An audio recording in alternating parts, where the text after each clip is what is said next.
put your hands together for Alex Novak.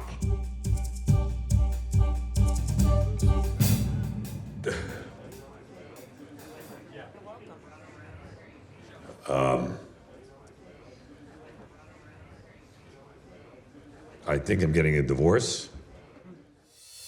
This movie is about people trying to come to terms with who they are in life, what their goals are, their relationships, and how they see themselves. And we focus that with two people and then satellite around their community. And the ultimate sort of exploration of the film is the grace that we have to give each other. I think in a lot of ways, we find different ways to distract ourselves. Yes. And it's scary to be confronted with where you're at and to try to figure out a way to talk about it. That's what I loved about the movie. It's a movie that talks about, you know, second chances, right?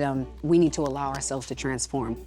It's just learning to be honest enough with yourself that you can actually tell the other person, which is so much braver. We've all lived that story. Yeah. You know, every couple has been through that story. We try to explore a lot of things in this movie, to be vulnerable. And the hope is that we did everything so truthfully that maybe one, two of those explorations will resonate with people. On the Red Carpet presents a behind-the-scenes look at Is This Thing On? The inspiration for me for the film was Will Arnett, who is my dear friend for almost 30 years, and somebody who I've always, he's always been the funniest guy in the room. And he was talking about a project that he was developing based on the life of a comedian in the UK, John Bishop. He's a very successful comedian, and a mutual friend said, hey, do you know John Bishop? And I said, no. He introduced me, and he said, John, why don't you tell Will how you became a stand-up? And he told this story that really inspired our story of a guy who is going through a divorce and stumbles upon stand-up. Actually went to a bar, and they said that there was a cover and didn't want to pay the cover, and found out that he could put his name down on, that they were doing open mic, and they could put his name down and get in for free, which is what he did. And he kicks off, and he says, I'm getting a divorce.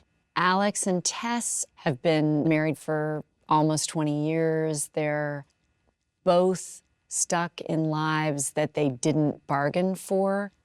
And she knows something's got to change. And, you know, it just kind of unveiled itself and ultimately then unraveled because they both weren't feeling fulfilled.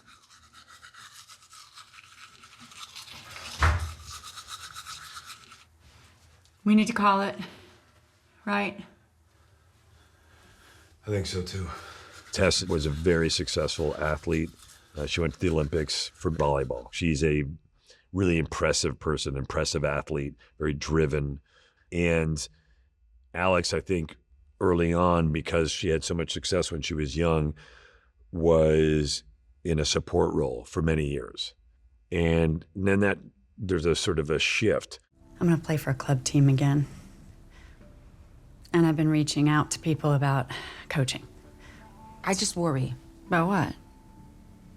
Look, you have a full life. You're not defined by this one amazing thing you did. So I just hope that enough time has passed that you can re-enter this world without giving it too much meaning. The style that we want to shoot it in, the style it should be designed, and it was very naturalistic. It wasn't stylized. It was a New York City movie, familiar but intimate. I think the main challenge in this one was to flesh out who these characters were and to try to understand the nuance of what could aid their story. For the family, we wanted to hit that tone with the location and to understand their stagnant, faded passion in their relationship by the blandness of the faded colors in the color palette. Nothing was saturated and alive, and it was kind of a nuance that we threw into that house.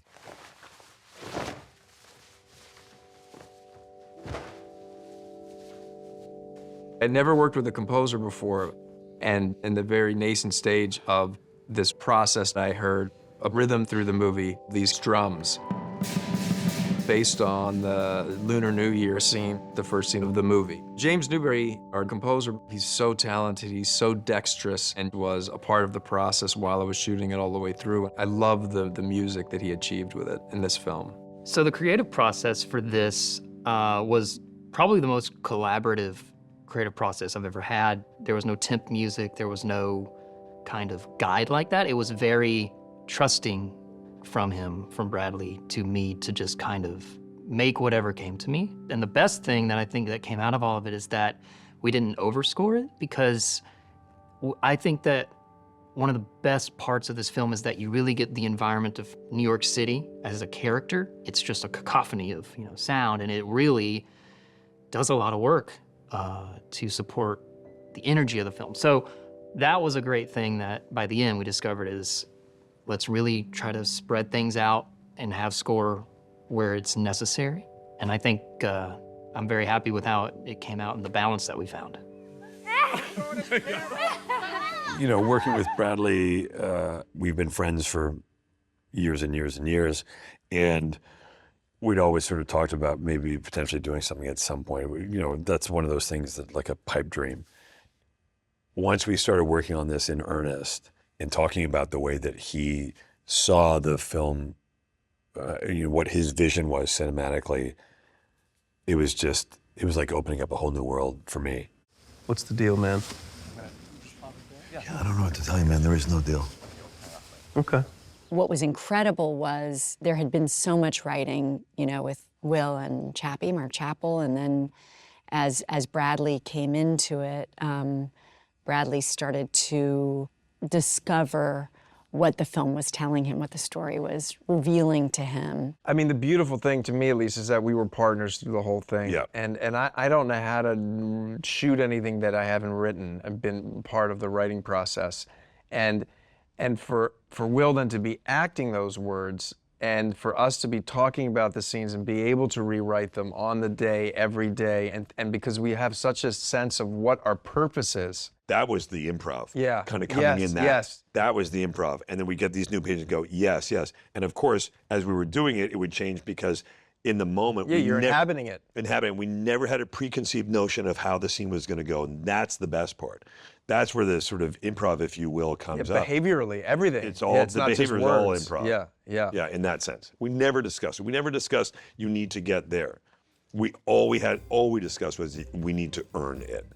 So, I don't know, what do you do? You tell jokes? I mean, sort of more like funny stories about my life. Oh, What's funny about your I life? had no idea your life was so bad. No, it's not so bad. This is why she threw you out.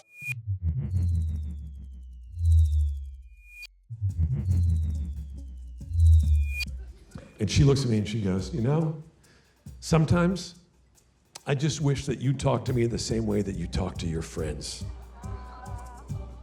And I go, okay. Dude, my wife is driving me crazy. Well, the truth is, I'd never done stand-up before we did this. We kept putting a placeholder stuff in there for the sets for Alex. And then in January, you said, hey, let's go to Austin. I talked to Shane Gillis, and let's go and do stand-up in Austin. And I said, okay. And then came back to New York, and we Did it twice that night. Did it twice that night. Super scary. And we didn't even really have a plan. We just started going every night to the Cellar, to the Comedy Cellar where we shot, and started doing stand-up and working on the various stages of Alex's stand-up in all the different sets. Anyway, this is starting to actually get good, and now my time is up. This is so awesome. I will see you next time. Same place, I'm coming back. We'll meet here, right? We'll all meet here, all right. I've been Alex Novak, thank you so much. Listen, the first word that comes to mind about what Will is bringing to this role is authenticity, and belief, belief in what he's doing, belief in all of our work, belief in his director. I admire his audacity as an actor. There's one scene in the movie where he comes from a fight, and it's really where you see that I've experienced watching comedians throughout the years, use that space where they clearly feel comfortable to really probably express themselves in maybe the ways they don't express themselves in their personal life.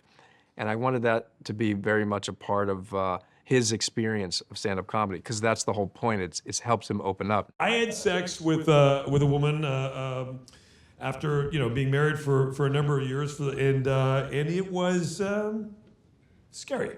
Before every time I went up, especially in Austin those first 2 times, but even in New York, before they were introducing me as Alex Novak, we'd kind of look at each other and grab each other's hands and be like, and we'd say we're doing something different. Because the instinct is you get up there and you're like, all right, well, I should probably try to figure out a way to make these people laugh. It's like, no, this is Alex Novak. Yeah. And so it was a very unusual assignment. I think I earned my keep here. What do I say? My name's Alex. I mean, we're both lovers of stand-up comedy. Yeah. You know, Richard Pryor is my hero. But the truth is, Liz, who's the manager of The Cellar, who plays herself in The Cellar, she was the absolute library for us. And we got in real time all these great comics. Remember Bill Burr, all these guys would come by and share little bits and pieces about them starting out, and I'd do a set and come back and they'd say, hey, great job, I think that really works, and we had guys literally say, hey, you're getting better. Yes. Which informed Gabe coming and saying you're getting better. We actually had guys. And actually, when we went to Austin, a stand-up comic who we both know was in the green room with us, and I was just listening to him talk to Will, and we were telling him, and he goes, the thing you want to do is just talk to them, and we put that in the script. It's easy. It's simple. Sorry. What up, man? Now that I'm looking up as man, I suddenly understand straight When you see the light, women more, just get off, given right? these straight women's experiences. There you go. Like, just talk to him. Have receiving fun. an orgasm from a man who embarrasses you. No, I'm leaving. I'm gone.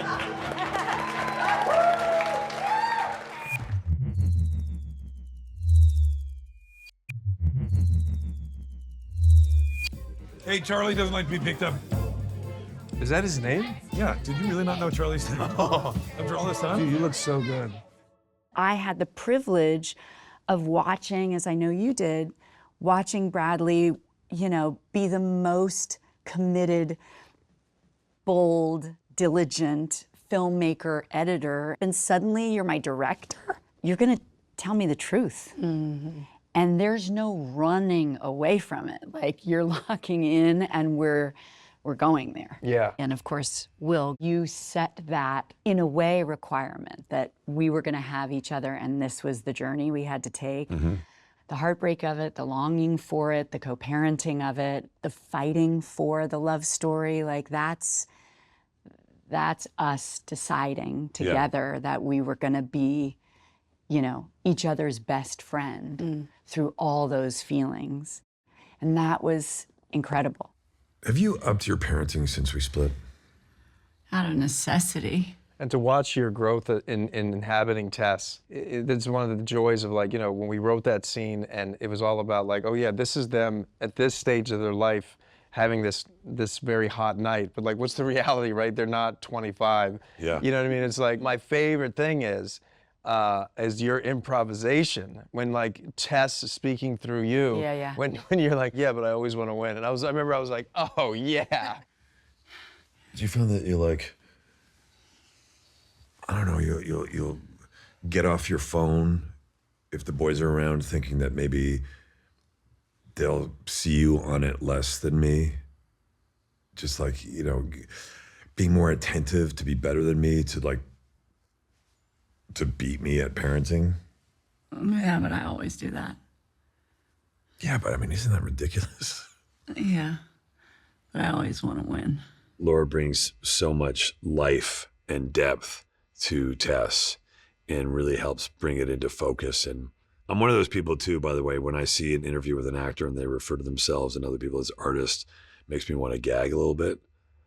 But she is just that. There's no way around it. It was amazing to just be on set and to watch these two bring themselves to these characters and then discover nuances and new things about these people and themselves while they were on set. They were so willing to be vulnerable. I really learned a lot from them on set. And yeah, it was an honor to really share this space with them. Laura Dern and I we go back a long ways as friends. We never worked together. First, I went from just absolutely being awestruck by her acting, and then that I got to actually meet her one day, and then that we became dear friends. When I saw the movie more as a relationship film, it was all about a worthy adversary and quite honestly, somebody who's just an assassin as an actor that Will could walk into this realm and just be in the octagon, you know, with somebody that is formidable. But that also meant that the character of Tess had to be something worthy of Laura's talents. And also, I wanted her to push herself. I wanted her to get something out of this. You left me alone. I left you alone? You checked out? Even before reading the script, Bradley had told me what he imagined in his head, which is an amazing way to read a script for the first time. I was so thrilled to read something that holds as much irreverence and complication and mess, but also has hope in it. You're a decent man, Alex, and you can give yourself the grace to work through all of this. In this particular movie, it's so authentic and the scenes take place in everyday life that it was kind of fun to discover characters in their everyday clothes. You know, you look at these people, you want to relate to them, you want to feel for them to kind of relate better. Because it's contemporary, because it's real, per se, we just approached it exactly like that. What would real people do? It's interesting to do. It's actually not as easy as you think, making something look effortless. But you have to put a lot of thought into it because you have to deconstruct what you normally want to do up. I'm gonna dip my toe into the coaching world. Tess has a very strong personality, so we wanted to show her strength through her clothes, and so a lot of her outfits have tight-fitting tops to show shoulders and arms. She's a retired volleyball player. When she wants to be more open to Alex, we show half of her neck. We pull the hair back, so she's a little bit more open. When Tess finally goes on that first date and she dolls herself up like she used to, going out into the world as a single woman is different. Maybe a little bit more lipstick, maybe a little bit more eye makeup, just to make yourself feel good about yourself. And just at the end, she realizes, you know, well, this is who I always was. Oh, well. I heard you crushed the other night with some new material. Alex's story arc in terms of costumes, at the beginning of the movie, his clothes are a bit more rumpled. They've gone through one too many washes with the kids. But yet he gets his life together. He starts feeling a little bit better, a little bit stronger about himself. You know, his hair becomes a little bit more groomed, like maybe he's taking a little bit more care of him, just very subtly. I kind of like that unshavenness, you know, that letting himself go and being kind of lost in a way. By finding himself, he's actually starting to take responsibility a little bit for who he is. And I thought that kind of way of dealing with his look of his character was kind of very honest and truthful. Hey, listen. Hey, no, listen, none of it's real. That's all made up stuff, okay? Come on. It's just made up. None of it's real life, really.